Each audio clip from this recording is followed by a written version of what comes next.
আমাকে একটা ছেলে ডিস্টার্ব করতো, ও আমার জন্য ফিনাইল খাইছিল। বাবা অনেক বছর আমার সাথে কথা বলেনি, 3.5 বছরের মতন আমার সাথে কথা বলা বন্ধই ছিল। সরকার যখন ছিল তখন একটা সিন্ডিকেট ছিল। বিশেষ করে আমি তেহারি খুব পছন্দ করি, তেহারি খেতাম, টিফিনও তেহারি খেতাম, পুরি খেতাম।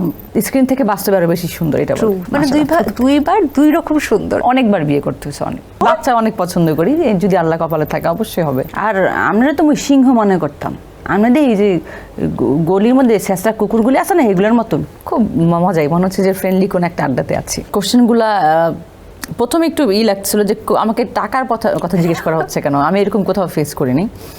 তারপর দেখলাম যে খেলা, আর ইন্টারভিউ শুরুর আগে দেখলাম টেবিল ভরা নাস্তা, মনে হচ্ছে যে আমার গায়ে হলুদের কথা মনে পড়ে গেলো, যে এরকম সবজি মানে ফল, মিষ্টি, কেক, ছানা, সন্দেশ, এটা একটু ইউনিক ছিল। আর হ্যাঁ, এটার সেটটা খুব সুন্দর, আর হোস্টটা অনেক ভালো ভালো প্রাণোজ্জ্বল কোশ্চেন করছে।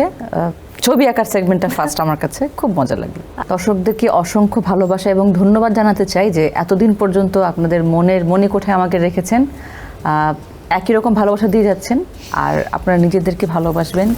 এখন যেহেতু আমাদের নতুন একটা দেশ করার সময় হয়েছে, আগে নিজেকে পরিবর্তন করতে হবে, তারপরে সবার দিকে আমরা আঙ্গুল তুলব। আর আজকে যে আমরা আড্ডাটা দিলাম সেটা রবিবার রাত 8টায় কালবেলার ফেসবুক পেজে দেখাবে। আর ভালো লাগলে অবশ্যই দেখবেন এবং শেয়ার করবেন।